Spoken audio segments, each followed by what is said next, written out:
कोई कहे कि परमात्मा के दर्शन कैसे करूं, कोई कहे कि अपने दर्शन कैसे करूं, कोई कहे कि आत्मा को कैसे जानूं, आत्मा का क्या गुण होता है, कोई कहे कि मेरा रूप कैसा है, मेरे रूप का वर्णन करा जाए, कोई अपने सच्चे स्वरूप को जानना चाहे, कोई सच्चिदानंद स्वरूप को जानना चाहे कि मेरा स्वरूप तो सच्चिदानंद स्वरूप है, वो कैसा है, क्या गुण हैं उसके, वो जानना चाहे, कोई ईश्वर को जानना चाहे। साकार रूप में आए गए ईश्वर जो इस प्रकृति में आए, जिन्होंने अपनी लीला करी और फिर बाद में लीला समेट ली, आप उनके गुण जरूर गा सकते हैं, लेकिन जो असल स्वरूप है, सच्चा स्वरूप है, जो अविनाशी है, जो अनंत है, जो सर्वव्यापी है, जो निर्गुण है, उसके गुण क्या गाओगे? उसको जानोगे भी तो क्या जानोगे? कोई कहे कि मीठे का रस मैं बताता हूँ कि मीठे का रस जो मैंने चखा है वो कैसा होता है, वो क्या बता पाएगा? वो नहीं बता सकता। उनमें तो डूबा जाता है ना, सिर्फ डूबा जाता है। वो बुद्धि का विषय नहीं है, ना ही मन का विषय है, विचारों का विषय नहीं है। वो उनमें डूबा जाता है, डूबा जाता है और पूरा डूबा जाता है। और कोई कहे कि उन तक कैसे पहुँचूं, उन तक पहुँचने का मार्ग बताइए, तो एक सरल सा उसके लिए जवाब है कि प्रकाश तो, सूरज का प्रकाश तो मानो, उन्हें सूरज का प्रकाश मानो, तो सूरज का प्रकाश तो सदैव उपस्थित है ना। तुम्हारे तक अगर सूरज का प्रकाश नहीं आ रहा तो तुम ये देखो ना कि तुम कहाँ ऐसी जगह कर बैठे हो और तुमने अपने आसपास क्या रुकावटें बांध रखी हैं कि सूरज का प्रकाश तुम तक नहीं पहुंच पा रहा। कोई घर के कमरे में एक कोने पे बैठा और कहे कि सूरज का प्रकाश मुझ तक नहीं पहुंच रहा, मुझे नहीं पता सूरज का प्रकाश कैसा है, क्या है, तो क्या कहोगे उसे कहोगे कि घर से बाहर निकल, वो सूर्य तो सदैव उपस्थित है ना, तुझे प्रकाश भी उसका दिख जाएगा, तुझे प्रकाश भी उसका अनुभव हो जाएगा। वैसे ही परमात्मा तक पहुंचने में जो आपका मन बंधन के रूप में, मोह के रूप में, वासना के रूप में, ममता के रूप में, भय के रूप में, लालच के रूप में, और जो अंत में इन सब का मूल है अहम के रूप में, यानी आपके होने के रूप में, जो आप अपनी पहचान इस शरीर से करते हैं और इस मन से करते हैं, वही आपका होना है। उस होने के रूप में यही तो आपके बंधन है ना। इन्हीं सब बंधन को जब आप हटाओगे, यही तो आपको, आपके प्रकाश को रोक रहे हैं। उन तक पहुंचना नहीं होता, वो तो सदैव उपस्थित हैं।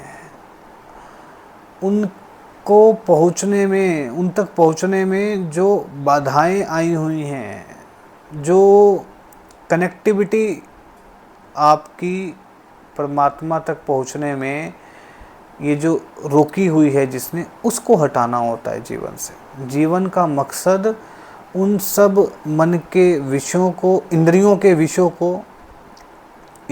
विषयों के प्रति आसक्ति को, विकारों में सभी आ गए। विकार मूल में आपका अहम है, आपका होनापना है, आपका शरीर के साथ जो आपने आइडेंटिफिकेशन कर रखी है, आपने मन के साथ जो आइडेंटिफिकेशन कर रखी है, वो होना है। इन सब को जीवन से धीरे धीरे कर्मों के माध्यम से, जानने से, बोध से और विचारों से, ज्ञान के विचारों से और अपने स्वरूप के रस से आपको हटाना पड़ता है। अब जैसे जैसे इन सब चीज़ों को हटाते रहेंगे, ये आपके कर्मों के माध्यम से भी हटेंगी, ये आपके ज्ञान के विचारों से भी हटेंगी, ये आपके खुद के स्वरूप के रस से भी हटेंगी। जब आप इंद्रिय तृप्ति का चुनाव, बार इंद्रिय तृप्तियों का चुनाव यानी इंद्रियां का विषय के प्रति जो आपकी आसक्ति है वो आप उसका चुनाव नहीं करेंगे, यानी उसको आप दोहराएंगे नहीं। यानी मन में, मैं मन की बात कर रहा हूँ, आप बारी प्रकृति के तौर पे तो आप अपनी इंद्रियों को नहीं रोक सकते, वो उसका स्वभाव है, वो विषय में ज़रूर मतलब उसका वर्तना होगा। आँख हैं तो आँखें देखेंगी ज़रूर, कान है तो कान सुनेंगे ज़रूर, नाक है तो वो सुगंध ज़रूर लेगी, आपकी जीवा है तो कुछ ना कुछ तो खाएगी, तो आपका स्पर्श है तो स्पर्श तो ज़रूर महसूस करोगे कुछ ना कुछ। ऐसा नहीं हो सकता कि आप ज्ञानेंद्रियों के माध्यम से इस प्रकृति से कुछ अनुभूत नहीं करोगे, ऐसा करना असंभव है।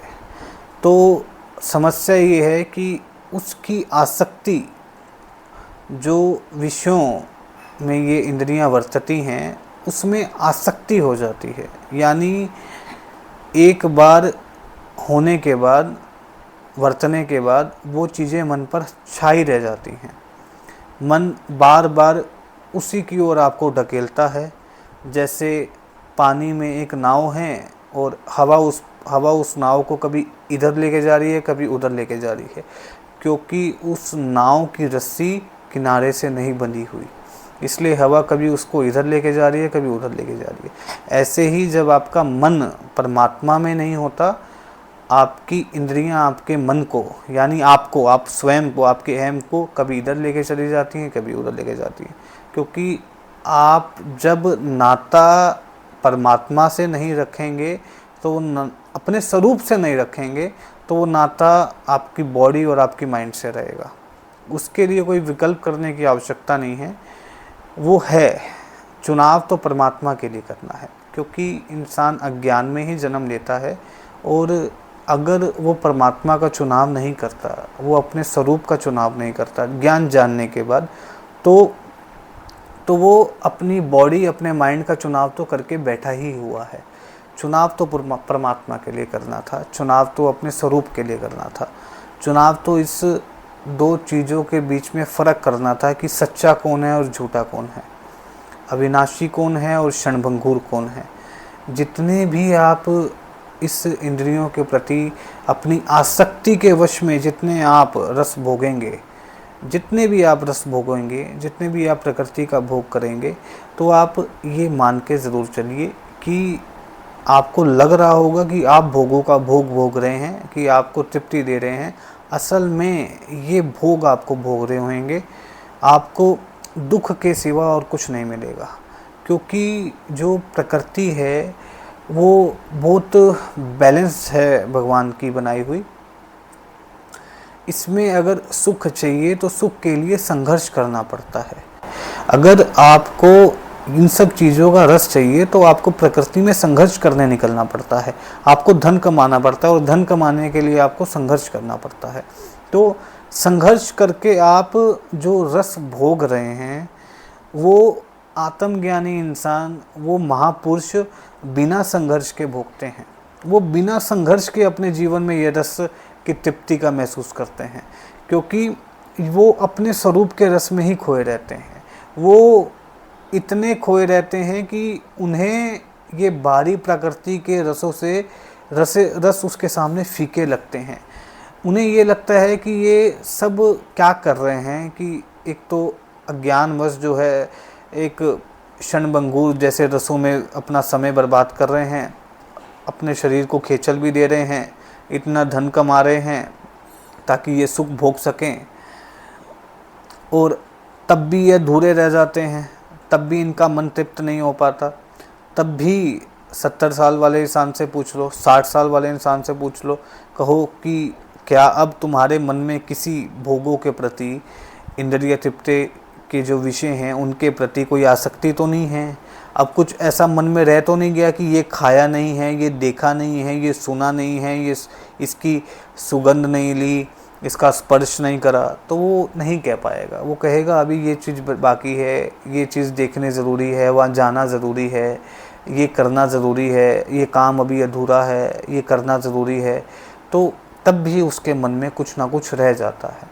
संत कहते हैं कि ये सब चीज़ें जो हैं, जब 70 साल की 80 साल की उम्र में भी जब मेरे मन में ये सब चीज़ें रह जाएंगी, तो वो जो मैंने 70 साल की ज़िंदगी में इन इंद्रियों की तृप्ति के लिए इतना मैंने संघर्ष करा, इतना मैंने धन कमाया, और धन कमाने इसका आशय ये था ताकि मेरा जीवन सुख में हो, मैं सुख भोग सकूं, और अपने जितने मेरे अपने हैं उनको भी सुख में जीवन दे सकूं, वो भी सुख भोगें। लेकिन इन सुखों से मेरा तो कुछ नहीं हुआ, मुझे तो तृप्ति नहीं मिली, मैं तो वहीं का वहीं खड़ा हूँ। आज भी 70 साल की 80 साल की उम्र में मुझे वही मांगे उठ रही हैं, मेरा मन वही चीज़ को ललचा रहा है जो पहले ललचाता था। तो ये मन इन सब चीज़ों से पूरा क्यों नहीं हुआ? इसका मतलब ये है, इसका निश्चय ये है, इसका फैसला ये है कि इन सब चीज़ों से मन तृप्त नहीं हो सकता। मन तृप्ति परमात्मा में डूबने में है, अपने स्वरूप में डूबने में है। तब संतों ने निष्कर्ष निकाला कि नहीं, माया में तृप्ति संभव नहीं है, अपने स्वरूप में तृप्ति है, परमात्मा की भक्ति में तृप्ति है। जहाँ तृप्ति है फिर वो वहीं चले गए। उन्होंने नहीं देखा कि ये संसार फिर किस राह पर है। जब उन्होंने खुद अपने जीवन को पाया कि अब जीवन परमात्मा की भक्ति में है, परमात्मा के प्रेम से पूर्ण है, तो जो प्याला प्रेम का भर भर के बाहर आ रहा था, उन्होंने वो पूरे संसार में बांट दिया कि अब इस रस का, इस प्रेम का सारे के सारे प्याला पिए। जो लाभार्थी थे, जिनको पीना था, वो पी गए, और जो मन से दुर्बल थे, जो मन में द्वेष की भावना रखे हुए थे, मन में ईर्ष्या की भावना रखे हुए थे, मन में अहंकार हावी था, मन में प्रकृति का भोग हावी था, इंद्रियों के प्रति आसक्ति हावी थी, वो वंचित रह गए। तो जीवन का मार्ग बिल्कुल सरल है। परमात्मा ने जीवन कठिन नहीं बनाया हुआ। हम बार बार उन्हें क्यों कंप्लेंट करते हैं कि हे भगवान, तूने ये प्रकृति कैसे बनाई, हे भगवान ये लोग देखते रहे। ये लालच भगवान ने थोड़ी बनाकर भेजा, उन्होंने तो पेट भेजा था, उन्होंने तो नेसेसिटीज की चीज़ें भेजी थी कि ये तुम्हारी एक नेसेसिटी है। नेसेसिटी से आगे तो प्रकृति में व्यवस्था वैसे भी भगवान ने नहीं कर रखी, ये तो ह्यूमन मेड है। इंसान सुख के लिए, अपने सुख सुविधाओं के लिए इतना संघर्ष करता है, इतना धन संसाधन एकत्रित करता है, तो इसमें परमात्मा को क्या दोष देना। अगर ये बिजनेस डीलिंग्स में, किसी अपने काम काज में, किसी और चीज़ों में अगर कोई कुछ कर जाता है, कोई तुम्हारे पैसे भी अगर कुछ ले जाता है, कोई तुम्हारे साथ धोखा कर जाता है, तो इसमें परमात्मा को दोष देने वाली बात नहीं है कि मेरे साथ ऐसा क्यों हुआ, मैंने कैसे क्या कर्म करे थे, ये कैसी प्रकृति बनाई है, ये कैसे लोग हैं तेरी सृष्टि में। नहीं, ऐसे विचार मन में नहीं आने चाहिए। ये सुख सुविधाएं ह्यूमन मेड हैं। परमात्मा ने प्रकृति जानवरों के लिए भी और हमारे लिए बराबर बनाई है। उन्होंने अलग अलग थोड़ी बनाई है। प्रकृति उनकी बहुत बैलेंस्ड है, अगर ध्यान से देखोगे तो बहुत बैलेंस्ड है। उल्टा हमने यहाँ पर आकर प्रकृति का दुरुपयोग करा है। हमने इसे भोग का संसाधन मान लिया है। ये भोग का संसाधन नहीं है, ये हमारा नेसेसिटीज़ को पूरा करने के लिए है, हमारी इच्छाओं को पूर्ति करने के लिए नहीं है। लेकिन हमने अपनी इच्छाओं की पूर्ति के लिए प्रकृति को साधन मान लिया है। प्रकृति साधन हमारी इच्छाओं की पूर्ति के लिए नहीं है। प्रकृति सिर्फ नेसेसिटीज़ पूरी कर सकती है, हमारे इस पेट की तृप्ति दे सकती है। लेकिन जो आपके मन की तृप्ति है, वो परमात्मा में, खुद को जानने में, इस प्रकृति के असल स्वरूप को जानने में, प्रकृति का असल स्वरूप यानी परमात्मा को जानने में। क्योंकि लीला तो उन्होंने ही रची है, उन्हीं का ही रूप है, उनसे अलग नहीं है।